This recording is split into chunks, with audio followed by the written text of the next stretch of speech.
Assalamualaikum warahmatullahi wabarakatuh.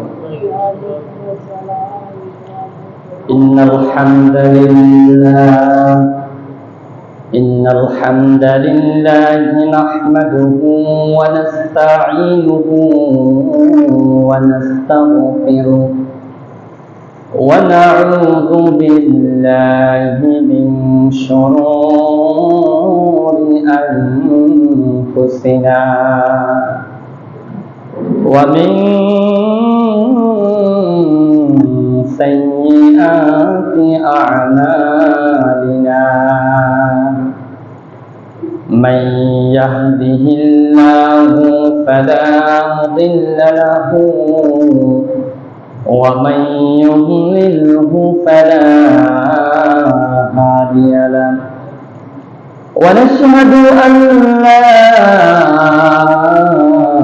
ilaha illallah wahdahu la sharika lahu wa nashhadu anna sayyidana wa maulana Muhammadan abduhu wa rasuluh alladhi arsalahu bil haqqi bashiran wa nadhira وداعيا إلى الله بإذنه وسراجا منيرا أما بعد فقد قال الله تعالى في كلامه المجيد والفرقانه الحميد أعوذ بالله من الشيطان الرجيم بسم الله الرحمن الرحيم إن الله وملائكته يصلون على النبي يا أيها الذين آمنوا صلوا عليه وسلموا تسليما الله صل على مولانا محمد وعلى آل سيدنا مولانا محمد اللهم صل على مولانا محمد وعلى آل سيدنا مولانا মন আমার কাঁদে রে দিল আমার কাঁদে রে যেতে সোনার মদিনা মন আমার কাঁদে রে দিল আমার কাঁদে রে যেতে সোনার মদিনা ওই মদিনার পথের দূরে ওই মদিনার পথের দূরে জোড়ার মনের বেদনা মন আমার কাঁদে রে দিল আমার কাঁদে রে যেতে সোনার মদিনা। আল্লাহুম্মা সাল্লি আলা মাওলানা মুহাম্মদ ওয়া আলা আলি সাইয়্যিদিনা মাওলানা বালাগাল উলা বিকামালিহি কাশাফাদ দুজা বিজামালিহি হাসনাত জামিউ খিসালিহি সাল্লু আলাইহি ওয়া আলিহি বালাগাল উলা কাশাফাদ দুজা বিজামালিহি حسنت جميع خصاله صلوا عليه عربের বুকে মক্কার পরে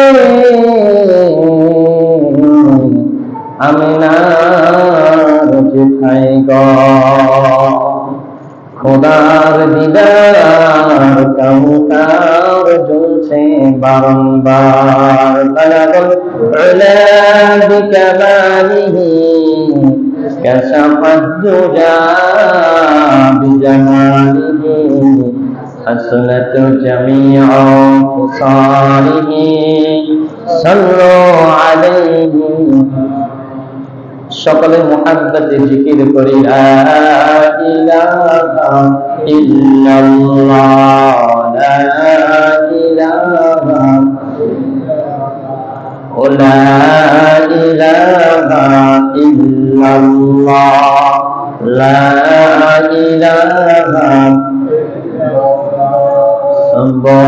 সুবহানাল্লাহ ওয়াল হামদুলিল্লাহ লা ইলাহা ইল্লাল্লাহ সুবহানাল্লাহ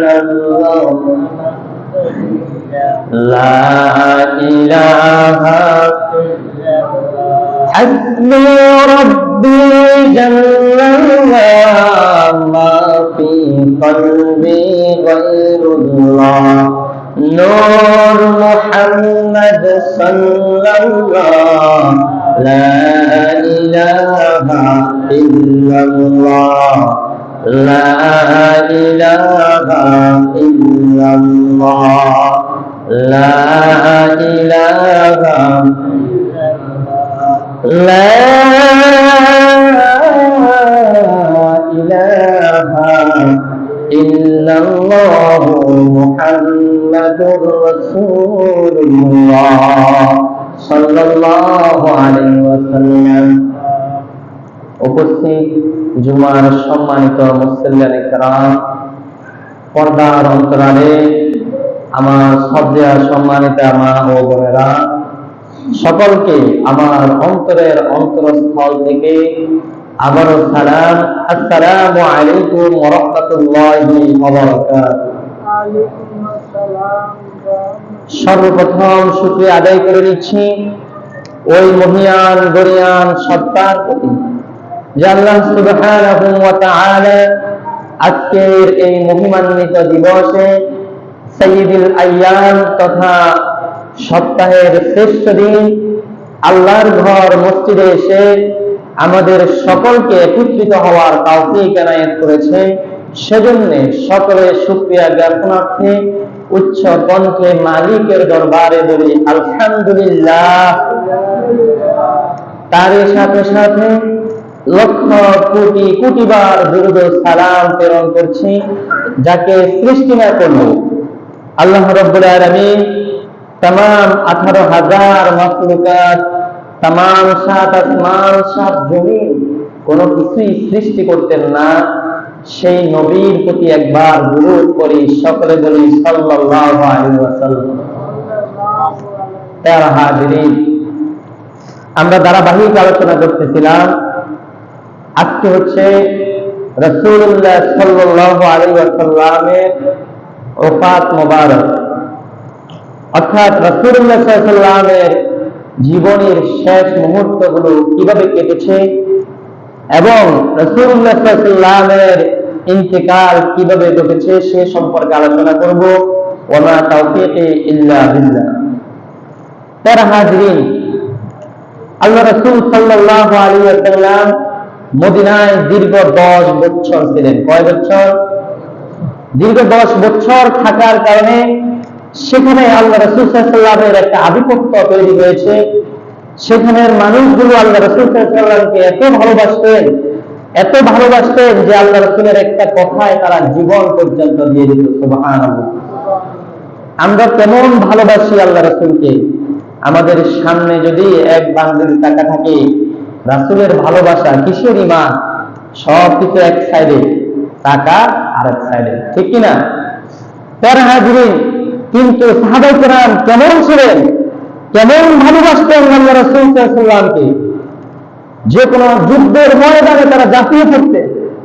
উহুদের ময়দানে যখন আল্লাহ রাসূল সাল্লাল্লাহু আলাইহি ওয়াসাল্লামের উপর অতর্কিত হামলা হতে লাগলো, সাহাবায়ে কেরাম চতুর্দিক ঘিরে ফেললেন। আল্লাহ রাসূল সাল্লাল্লাহু আলাইহি ওয়াসাল্লাম মধ্যখানে, চতুর্দিকে সাহাবায়ে কেরাম ঘিরে ফেললেন। তারা বলতে লাগলেন, ওগো রাসূল, আপনার গায়ে যেন তীরের নিক্ষেপ যেন আপনার গায়ে না লাগে, আমাদের শরীর ক্ষতবিক্ষত হয়ে যাক, আমাদের শরীরকে আমরা ডাল হিসেবে ব্যবহার করলাম। ডাল মানে হচ্ছে যে তীরকে, যে আপনার তীর নিক্ষেপ করলে যে তীর ফিরানোর জন্য, তীর থেকে বাঁচানোর জন্য একটা কি থাকতো, ডালা থাকতো, এটাকে ঢাল বলা হয়। তারা হাজিরিন, এরকম তারা ছিলেন, এরকম মহব্বত করতেন। একটা কথায়, আল্লাহ রাসূলের একটা কথায় তারা জীবন দিয়ে দিতেন। আর আমরা মুসলমান, আমরা তার সেই নবীর উম্মত দাবি করি, কিন্তু আমরা নবীর প্রতি সেরকম ভালোবাসা দেখাই না। তারা হাজিরিন, আল্লাহ হাবিব সাল্লাল্লাহু আলাইহি ওয়াসাল্লাম দীর্ঘ 10 বছর মদিনায় থাকার পর আল্লাহর হাবিব সাল্লাল্লাহু আলাইহি ওয়াসাল্লাম মক্কা বিজয় করলেন। মক্কা ছিল আল্লাহর হাবিবের জন্মস্থান। মক্কা ছিল মুসলমানদের কেন্দ্রবিন্দু। মক্কায় ছিল কাবাগর। সেখানে সমস্ত মানুষ, পৃথিবীর সমস্ত মানুষ এসে সেখানে জড়িত হতো। সেখানে সবাই একত্রিত হয়ে হজ পালন করত। আল্লাহর হাবিব সাল্লাল্লাহু আলাইহি ওয়াসাল্লাম 9 বছর পর্যন্ত হজ করতে পারেন নাই, মক্কায় আসতে পারেন নাই। আল্লাহ রাসূল সাল্লাল্লাহু আলাইহি ওয়াসাল্লাম 10 হিজরিতে দাবন করলেন যে এখন আমার দল বল শক্তিশালী হয়েছে, মুসলমানদের সংখ্যা বেড়েছে, মুসলমানরা বেড়েছে, এখন আমাদের উচিত হজ পালন করা, আল্লাহর হুকুম যথাযথভাবে পালন করা। আল্লাহ রাসূল সাল্লাল্লাহু আলাইহি ওয়াসাল্লাম তার সৈন্যদেরকে নিয়ে, তার সাহাবায়ে কেরামদেরকে নিয়ে, আনসার মুজাহিদ যারা আছে সবাইকে নিয়ে, মুহাজির যারা আছেন সবাইকে নিয়ে আল্লাহর হাবিব সাল্লাল্লাহু আলাইহি ওয়াসাল্লাম হজের উদ্দেশ্যে রওনা দিলেন। হজের উদ্দেশ্যে রওনা দিবেন। ও বাবারা, বন্ধুরা, আল্লাহ রাসূল সাল্লাল্লাহু আলাইহি ওয়াসাল্লাম হজের উদ্দেশ্যে রওনা হয়ে গেলেন। হজের উদ্দেশ্যে রওনা হয়ে গিয়ে হজের মৌসুম তখন চলতেছে, জিলহজ মাস। আল্লাহ রাসূল সাল্লাল্লাহু আলাইহি ওয়াসাল্লাম মক্কায় প্রবেশ করলেন।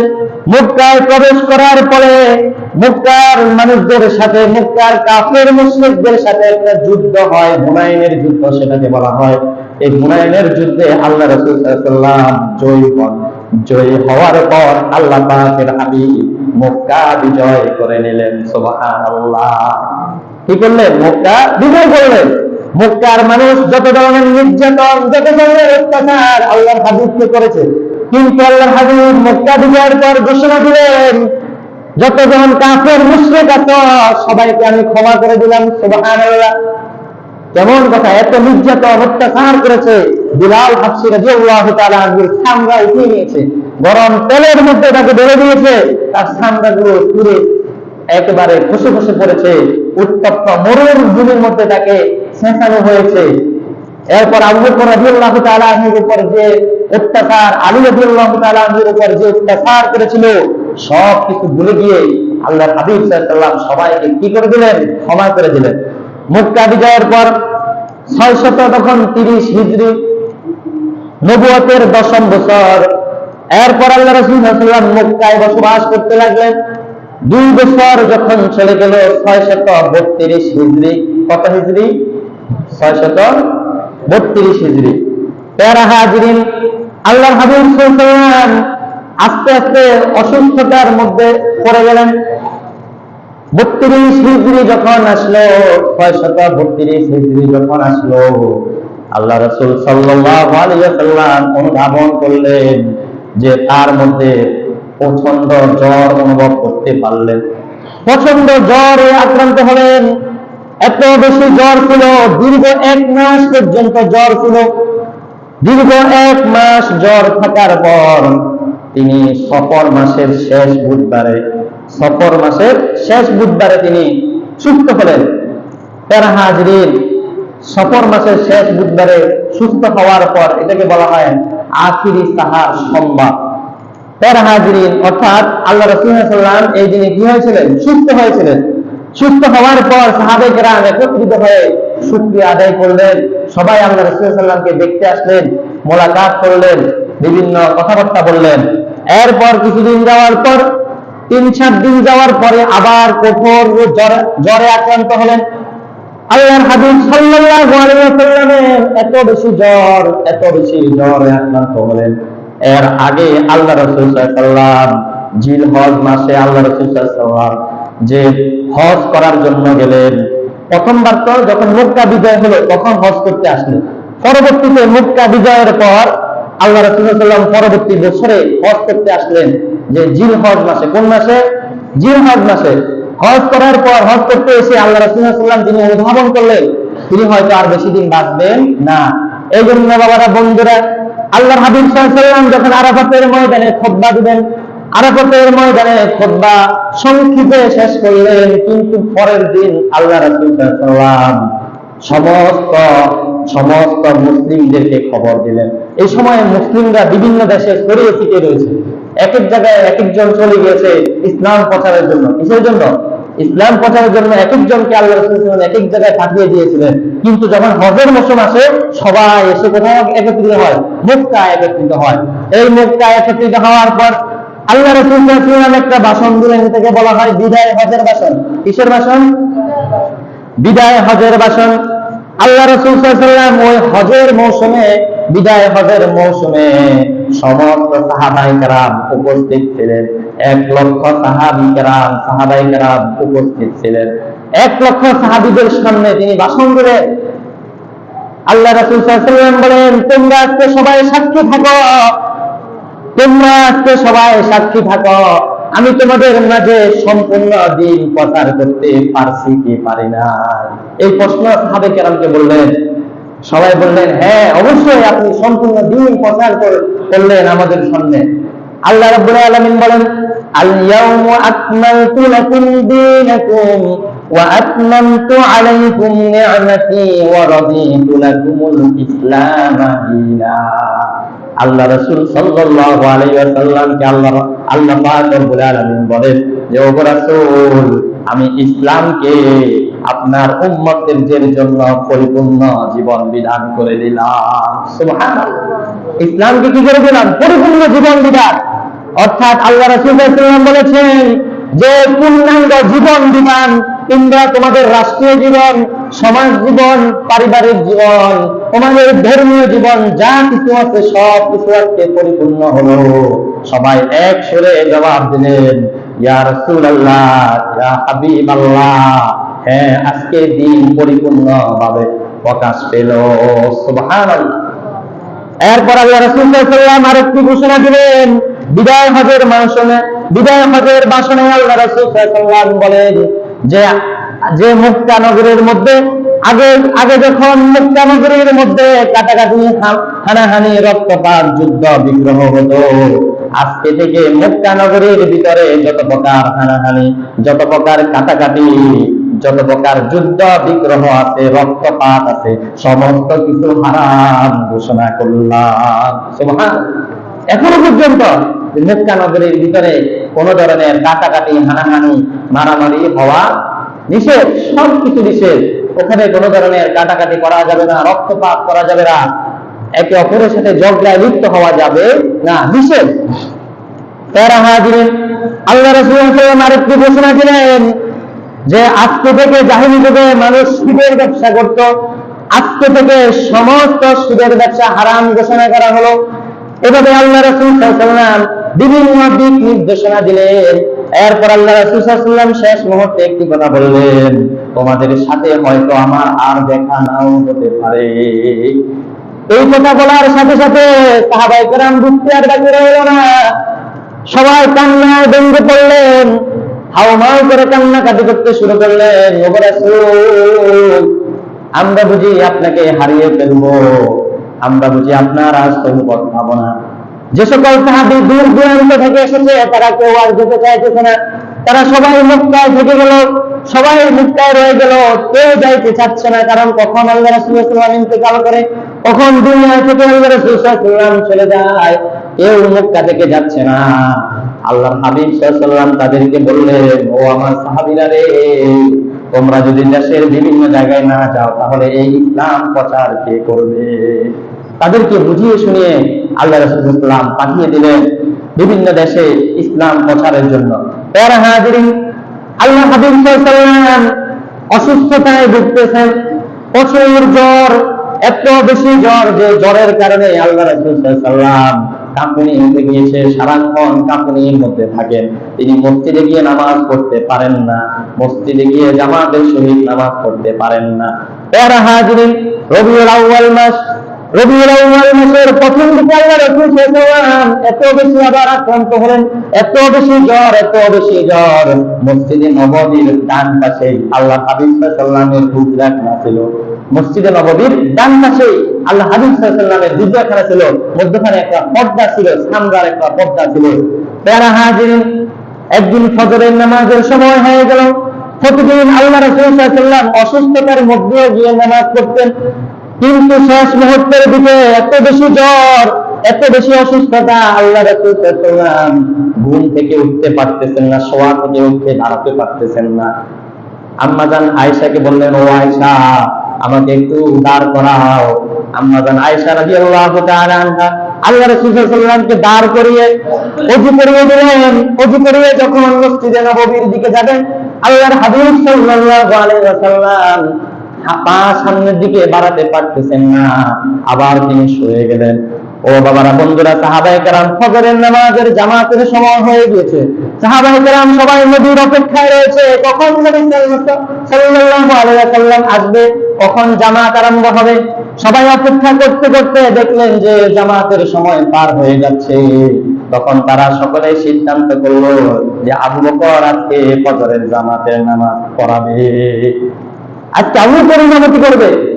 প্যারা হাজিরিন, আবু বকর রাদিয়াল্লাহু তাআলা আনহু জামাত আরম্ভ করে দিলেন।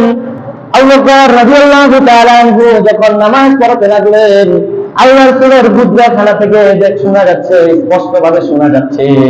সবাই যখন জামাতে দাঁড়িয়ে গেলেন, আম্মা জান আয়েশাকে ডাক দিয়ে বলে, ও আয়েশা রে, পর্দাটা একটু সরিয়ে দাও, আজকে দেখো আমার উম্মতেরা কত সুন্দর ভাবে নামাজ আদায় করতেছে। সুবহানাল্লাহ। এই নামাজের জন্য, ও আয়েশা, এই নামাজের জন্য তায়েফের জমিনে আমি রক্তাক্ত হয়েছি, উহুদের ময়দানে আমার গণদান শহীদ হয়েছে, কত কাফের মুশরিকদের মায়ের আমি খেয়েছি এই নামাজের জন্য, কত পথে আমি ঘুরেছি, কত জায়গায় এই নামাজের প্রচারের জন্য আমি মায়ের খেয়েছি, অত্যাচারিত হয়েছি। দেখো আজকে আমার উম্মতেরা, আমার আদরের উম্মতেরা কত সুন্দর জামাতে নামাজ আদায় করতেছে। আল্লাহ রাসূল সাল্লাল্লাহু আলাইহি ওয়াসাল্লামের দু চোখ দিয়ে পানি পড়ে যাচ্ছে, অনবরত পানি পড়ে যাচ্ছে। আম্মা জান আয়েশা বলে, ওগো হাবিব, ওগো রাসূল, ওগো আমার প্রিয় স্বামী, আজকে তো আপনার খুশির দিন, আপনি কেন কান্না করতেছেন? আপনি কেন কান্না করতেছেন? আল্লাহ হাবিব সাল্লাল্লাহু আলাইহি ওয়াসাল্লাম আয়েশাকে বলে, ও আয়েশা, এই কান্না দুঃখের কান্না নয়, এই কান্না হচ্ছে সুখের কান্না, এই কান্না হচ্ছে সুখের কান্না। ও আয়েশা রে, আমার কাছে এত বেশি আনন্দ লাগতেছে আজকে, যা আমি বলে বোঝাতে পারবো না। সাহাবায়ে কেরাম নামাজ শেষ করলেন। নামাজ শেষ করার পর আল্লাহ রাসূলের আগমন আসতেছে না, সবাই চিন্তিত হয়ে গেলেন যে আল্লাহ রাসূল সাল্লাল্লাহু আলাইহি ওয়াসাল্লাম বেঁচে আছেন নাকি মরে গিয়েছেন। প্যারা হাজিরিন, তিনি তখনও জীবিত আছেন। আল্লাহ রাসূল সাল্লাল্লাহু আলাইহি ওয়াসাল্লামের সাথে যায়েদ ইবনে হারিসা রাদিয়াল্লাহু তাআলা আনহু, তিনি ছিলেন আল্লাহ রাসূল সাল্লাল্লাহু আলাইহি ওয়াসাল্লামের পালক পুত্র। তিনি আল্লাহ রাসূল সাল্লাল্লাহু আলাইহি ওয়াসাল্লামের কাছে যেতেন, তার ঘরে যাওয়ার অনুমতি ছিল। ও বাবারা বন্ধুরা, আল্লাহ রাসূল সাল্লাল্লাহু আলাইহি ওয়াসাল্লামের সাথে কথাবার্তা বলে তিনি সাহাবায়ে কেরামকে বললেন যে আল্লাহ রাসূল সাল্লাল্লাহু আলাইহি ওয়াসাল্লাম এখনো সুস্থ আছেন, এখনো সামান্য কিছু জ্বর কমেছে, কিন্তু পুরোপুরি জ্বর কমে নাই। ও বাবারা বন্ধুরা, আরো 2-4 দিন যাওয়ার পর জ্বর আরো বেশি হয়ে গেল, এত বেশি জ্বরে আক্রান্ত হতে লাগলেন। ও বাবারা বন্ধুরা, শেষ মুহূর্তের দিকে 3 দিন আগে জিবরাইল আমিন আসলেন। জিবরাইল আমিন আল্লাহ তাআলার পক্ষ থেকে এসে সালাম দিলেন, ইয়া রাসূলুল্লাহ, ইয়া হাবিবাল্লাহ, ও আল্লাহর রাসূল, আল্লাহ পাক রব্বুল আলামিন আমাকে পাঠিয়েছেন আপনি কেমন আছেন এই খবর নেওয়ার জন্য। ও রাসূল, আপনি কেমন আছেন? আপনার এখন কি অবস্থা?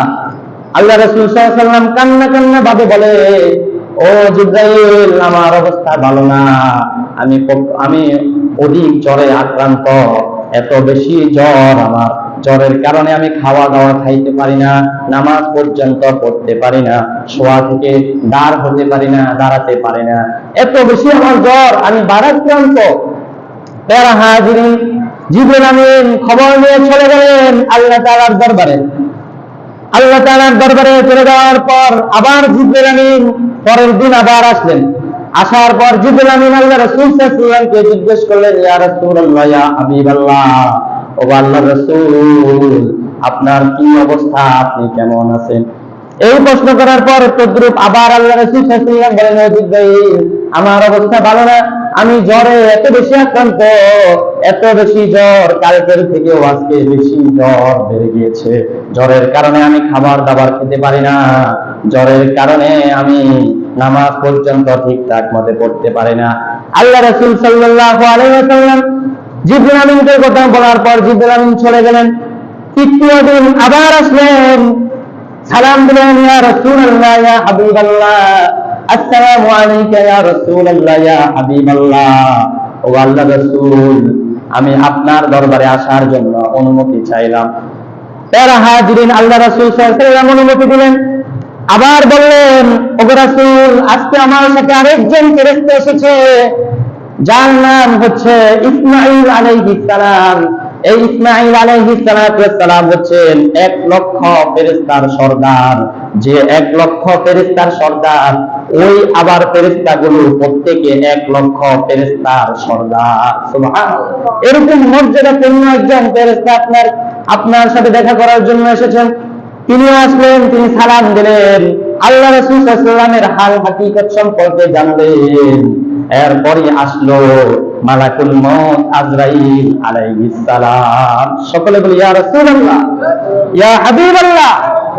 তারা হাজিরিন, আল্লাহ রাসূল সাল্লাল্লাহু আলাইহি ওয়াসাল্লামকে বলা হলো, ইয়া রাসূলুল্লাহ, ইয়া হাবিবাল্লাহ, আজকে এমন একজন ফেরেশতা আপনার সাথে দেখা করবে, এমন একজন ফেরেশতা আপনার কাছে আসতে চাইতেছেন, যে ফেরেশতা আপনার কাছে আর কখনোই আসেন নাই, যে ফেরেশতা দুনিয়ার কোন মানুষের কাছে যাওয়ার জন্য অনুমতি নেয় নাই, যে ফেরেশতা পূর্বেকার নবীদের কাছে যাওয়ার জন্য অনুমতি নেয় নাই, তাকে এমন পাওয়ার দেওয়া হয়েছে, এমন ক্ষমতা দেওয়া হয়েছে যে তার যেখানে ইচ্ছে সেখানে যেতে পারবে আল্লাহ তাআলার হুকুমে, কারো অনুমতি লাগবে না। ওই মালাকুল মউত আজরাইল আলাইহিস সালাম আপনার দরবারে আসার জন্য অনুমতি চাইলেন। তারা হাজিরিন, আল্লাহ রাসূল সাল্লাল্লাহু আলাইহি ওয়াসাল্লাম মালাকুল মউতকে যে তাকে অনুমতি দিলেন। অনুমতি দেওয়ার পর মালাকুল মউত আজরাইল আলাইহিস সালাম আল্লাহ রাসূল সাল্লাল্লাহু আলাইহি ওয়াসাল্লামকে বললেন, ইয়া রাসূলুল্লাহ, ইয়া হাবিবাল্লাহ, ও আল্লাহর রাসূল, ও আল্লাহর হাবিব, আল্লাহ তাআলার পক্ষ থেকে আমি এসেছি, আল্লাহ তাআলা আপনার দিদারের অপেক্ষায় রয়েছেন, আল্লাহ তাআলা আপনার দিদারের অপেক্ষায় রয়েছেন। ও হাবিব, আল্লাহ তাআলা আমাকে পাঠিয়েছেন যে আপনার থেকে অনুমতি নেওয়ার জন্য, যে আপনার জান কবজ করব। আল্লাহু আকবার, আপনার জান কবজ করার জন্য আমাকে পাঠিয়েছেন। আপনি যদি অনুমতি দেন তাহলে আপনার রূহ আমি কবজ করব, আর যদি আপনি অনুমতি না দেন তাহলে আমি রূহ কবজ করব না, আমি ফিরে চলে যাব। আল্লাহ রাসূল সাল্লাল্লাহু আলাইহি ওয়াসাল্লাম আজরাইলকে বললেন, ও আজরাইল, তুমি কি পারবা ফিরে যাইতে? আজরাইল বলে, হ্যাঁ, আল্লাহ তাআলা আমাকে এরকম আদিষ্ট করেই পাঠিয়েছেন, এরকম আদেশ দিয়ে আমাকে পাঠিয়েছেন যে আমার হাবিব থেকে অনুমতি নেবে, তিনি যদি অনুমতি দেয় তাহলে তার রূহ প্রবেশ করবে, আর যদি অনুমতি না দেয় ফিরে আসবে। তারা হাজিরিন, আল্লাহ রাসূল সাল্লাল্লাহু আলাইহি ওয়াসাল্লাম ওযু করলেন, মিসওয়াক করে নিলেন, 2 রাকাত নফল নামাজ আদায় করলেন। নফল নামাজ আদায় করার পর আল্লাহ রাসূল সাল্লাল্লাহু আলাইহি ওয়াসাল্লাম আজরাইলকে অনুমতি দিলেন তার রূহ কবজ করার জন্য। দয়ার নবী, মায়ার নবী দুনিয়া থেকে ইন্তেকাল করেছেন। আল্লাহ রাসূল সাল্লাল্লাহু আলাইহি ওয়াসাল্লাম মরে যান নাই। কি করেন নাই? মরে যান নাই। বলেন, আল্লাহ রাসূল সাল্লাল্লাহু আলাইহি ওয়াসাল্লাম কি মরে গেছেন? আমার নবী মরে যায় নাই। জিন্দা নবী, মায়ার নবী, তিনি দুনিয়া থেকে ইন্তেকাল করেছেন, অর্থাৎ দুনিয়ার লোকজন থেকে, লোক সমাগম থেকে তিনি আড়ালে গিয়েছেন। লোক সমাগম থেকে কি গিয়েছেন? আড়ালে গিয়েছেন। আগে সবার সাথে কি চলতেন? একেবারে দৃশ্যমান ভাবে চলাফেরা করতেন, কথা বলতেন। কিন্তু আল্লাহ রাসূল সাল্লাল্লাহু আলাইহি ওয়াসাল্লাম তিনি মরে যান নাই, তিনি লোক সমাগম থেকে আড়াল হয়েছেন। এই বিশ্বাস থাকতে হবে, আকীদা থাকতে হবে। আল্লাহ রাসূল সাল্লাল্লাহু আলাইহি ওয়াসাল্লাম হচ্ছে জিন্দা নবী। কি নবী? জিন্দা নবী। তিনি এখনো রওজা মুবারকে জিন্দা। অসংখ্য হাদিস আছে, অসংখ্য হাদিসে আল্লাহ রাসূল সাল্লাল্লাহু আলাইহি ওয়াসাল্লাম বলেছেন যে আমার প্রতি একবার দুরূদ পড়ে, যে আমার প্রতি একবার দুরূদ পড়ে, আমি তার এই দুরূদের খবর আমার রওজা শরীফে একজন ফেরেশতা এসে আমাকে সাথে সাথে বলে সুবহানাল্লাহ। এবং কি আগে অন্যান্য হাদিসের মধ্যে এসেছে, বুখারী শরীফ সহ সিয়াসিতের অসংখ্য কিতাবের মধ্যে এসেছে যে আল্লাহ রাসূল সাল্লাল্লাহু আলাইহি ওয়াসাল্লামকে রওজা মুবারকে যখন সালাম দেওয়া হয়, আসসালামু আলাইকা ইয়া রাসূলুল্লাহ যখন বলা হয়, আল্লাহ রাসূল সাল্লাল্লাহু আলাইহি ওয়াসাল্লাম বলেন আমি সাথে সাথে, আল্লাহ রাসূল সাল্লাল্লাহু আলাইহি ওয়াসাল্লাম বলেন আমি সাথে সাথে তার সালামের জবাব দিই। সুবহানাল্লাহ। এর হাজিরিন, ইমাম বুখারী রাহমাতুল্লাহি আলাইহি, যিনি বুখারী শরীফ প্রতিষ্ঠা করেছেন, বুখারী শরীফের যিনি লেখক, তিনি বলেন যে হাদিসগুলো আমি বুখারী শরীফের মধ্যে উল্লেখ করেছি, প্রত্যেকটা হাদিস সংগ্রহ করে আমি রাসূলুল্লাহ সাল্লাল্লাহু আলাইহি ওয়াসাল্লামের রওজা মুবারকের সামনে গিয়ে বসতাম, বসে সেই হাদিস আমি শুনাতাম। শুনানোর পর যে পর্যন্ত আল্লাহ রাসূল সাল্লাল্লাহু আলাইহি ওয়াসাল্লাম জবাব দিতেন না এটা আমার হাদিস, এই পর্যন্ত আল্লাহ রাসূল সাল্লাল্লাহু আলাইহি ওয়াসাল্লাম এই পর্যন্ত ইমাম বুখারী এই হাদিসটি বুখারী শরীফের মধ্যে লিখতেন না। সুবহানাল্লাহ। চিন্তা করেন, এখন তিনি যদি জীবিত না হতেন, মৃত হতেন, তাহলে কিভাবে ইমাম বুখারীর এই হাদিসগুলোর জবাব দিতেন? কিভাবে বলতেন যে এগুলো এটা আমার হাদিস? এরা হাজিরিন, অর্থাৎ আল্লাহ রাসূল সাল্লাল্লাহু আলাইহি ওয়াসাল্লাম জিন্দা নবী, তিনি লোক সমাগম থেকে আড়াল হয়েছেন শুধুমাত্র। ও বাবারা, বন্ধুরা, আজরাইল আল্লাহ রাসূল সাল্লাল্লাহু আলাইহি ওয়াসাল্লামের অনুমতি নিলেন। অনুমতি নেওয়ার পর আল্লাহ রাসূল সাল্লাল্লাহু আলাইহি ওয়াসাল্লামের জান কবজ করে নিলেন। কবজ করে নেওয়ার পর যখন চতুর্দিকে ছড়িয়ে পেল, কবজ করার পর আল্লাহ রাসূল সাল্লাল্লাহু আলাইহি ওয়াসাল্লামের রূহ কবজ করার পর সমস্ত আরবের মধ্যে এই ঘোষণা ছড়িয়ে পড়ল, সমস্ত আরবের মধ্যে এই ঘোষণা ছড়িয়ে ফেলল যে রহমতের নবী, মায়ার নবী দুনিয়া বিমুখ হয়েছেন, দুনিয়া থেকে ত্যাগ করেছেন, তার রূহ দুনিয়া থেকে আড়াল হয়েছে, যে তিনি ইন্তেকাল করেছেন। ও বাবারা, বন্ধুরা, আবু বকর রাদিয়াল্লাহু তাআলা আনহু শোনার পর তিনি বিশ্বাস করতে পারলেন না। ওমর রাদিয়াল্লাহু তাআলা আনহু যখন শুনতে পেলেন যে আল্লাহ রাসূল সাল্লাল্লাহু আলাইহি ওয়াসাল্লাম দুনিয়া থেকে ইন্তেকাল করেছেন, এই কথা শোনার সাথে সাথে ওমর রাদিয়াল্লাহু তাআলা আনহু তার তরবারি বাহির করে পাগলের মতো ছুটাছুটি করতে লাগলেন। মানুষের সামনে তরবারি নিয়ে পাগলের মতো ছুটাছুটি করতে লাগলেন। সবাইকে বলতে লাগলেন, যে ব্যক্তি বলবে রাসূল মারা গিয়েছে তার গর্দান আমি উড়িয়ে দিব, যে ব্যক্তি বলবে আমার রাসূল ইন্তেকাল করেছেন তার গর্দান আমি উড়িয়ে দিব। আমার রহমতের নবী, মায়ার নবী ইন্তেকাল করতে পারেন না। তিনি পাগলের মতো হাউমাউ করে দিক সেদিক ছোটাছুটি করতে লাগলেন। আবু বকর রাদিয়াল্লাহু তাআলা আনহু তাকে শান্ত করলেন। ও বাবারা, বন্ধুরা, আল্লাহ রাসূল সাল্লাল্লাহু আলাইহি ওয়াসাল্লাম দুনিয়াবাসীর জন্য এমন একটা রহমত ছিলেন যে রহমতের কারণে দুনিয়াটা জাহিলি যুগ থেকে দূরীভূত হয়েছে, জাহিলি যুগ থেকে উদ্ধার হয়েছে। যে যুগে কন্যা সন্তান জন্মগ্রহণ করলে তাদেরকে কল্লা ফেলে দিত, তাদেরকে জীবন্ত তাদেরকে দাফন করা হতো, সেই যুগ থেকে আল্লাহ রাসূল আমাদেরকে সঠিক পথ দেখিয়েছেন। আল্লাহ পাক রব্বুল আলামিন বলেন, ইন্নাকা মাইয়িতুন ওয়া ইন্নাহুম মাইয়িতুন সুম্মা ইন্নাকুম ইয়াওমাল কিয়ামাতি ইনদা রাব্বিকুম তাখতাসিমুন। প্যারা হাজরিন, আল্লাহ পাক রব্বুল আলামিন বলেন, ও রাসূল, আপনিও দুনিয়া থেকে বিমুখ হবেন, দুনিয়া থেকে কাফেররাও বিমুখ হবে, তদ্রুপ আপনিও দুনিয়া থেকে কি হবে? বিমুখ হবেন। এর হাজিরিন, আয়াতের অনেকে ব্যাখ্যা করে যে আল্লাহ রাসূল সাল্লাল্লাহু আলাইহি ওয়াসাল্লাম ইন্তেকাল মরে গিয়েছেন। ইন্নাকা মাইয়িতুন ওয়া ইন্নাহুম মাইয়িতুন সুম্মা ইন্নাকুম ইয়াওমাল কিয়ামাতি 'ইনদা রাব্বিকুম তাখতাসিমুন। তারা বলতে চায় যে আল্লাহ রাসূল সাল্লাল্লাহু আলাইহি ওয়াসাল্লামকে এখানে বলা হয়েছে যে তিনি ইন্তেকাল করেছেন, মরে গিয়েছেন। আহলে হাদিস যারা আছে তারা মনে করে যে আল্লাহ রাসূল সাল্লাল্লাহু আলাইহি ওয়াসাল্লাম মরে পচে গলে শেষ, মরে পচে গলে শেষ। চিৎকার দিয়ে বলেন আউযুবিল্লাহ। যে ব্যক্তি এই বিশ্বাস, এই আকীদা নিয়ে থাকবে তার ঈমান সাথে সাথে চলে যাবে। যারা হাজিরিন, আল্লাহ রাসূল সাল্লাল্লাহু আলাইহি ওয়াসাল্লাম ইন্তেকাল করে দিলেন, ইন্তেকাল করে গেলেন। সাহাবায়ে কেরামদের মধ্যে সবার মধ্যে একটা আতঙ্ক সৃষ্টি হয়ে গেল, কান্নার রোল পড়ে গেল। মক্কা মদিনা সমস্ত আরব প্রান্তিগুলো, আরব দেশগুলো, যে সকল দেশগুলোর মধ্যে মুসলমানরা রয়েছে, সমস্ত দেশগুলোর মধ্যে কান্নার রোল পড়ে গেল। সবাই এক এক করে আসতে লাগলো, সবাই এক এক করে আসতে লাগলো। আল্লাহ রাসূল সাল্লাল্লাহু আলাইহি ওয়াসাল্লামের জানাজার নামাজ হবে, কে জানাজার নামাজ পড়াবে, কে জানাজার নামাজ পড়াবে? এমন যোগ্য ব্যক্তি কে আছে যে ব্যক্তি আল্লাহ রাসূলের জানাজার নামাজ পড়াবে? আল্লাহ রাসূল সাল্লাল্লাহু আলাইহি ওয়াসাল্লামের জানাজার নামাজ কেউ পড়ানোর মতো যোগ্যতা থাকেনি, কেউ যোগ্যতা নাই, সেরকম যোগ্যতা সম্পূর্ণ লোক কেউ নাই যে আল্লাহ রাসূল সাল্লাল্লাহু আলাইহি ওয়াসাল্লামের জানাজার নামাজের ইমামতি করবে। আল্লাহ রাসূল সাল্লাল্লাহু আলাইহি ওয়াসাল্লামের জানাজার নামাজের ইমামতি হয় নাই। সবাই এক এক করে আসলেন, দলে দলে আসলেন, নিজে নিজে নামাজ পড়লেন, নিজে নিজে দোয়া করে চলে গেলেন, দুরূদ পাঠ করে সকলে নিজে নিজে চলে গেলেন।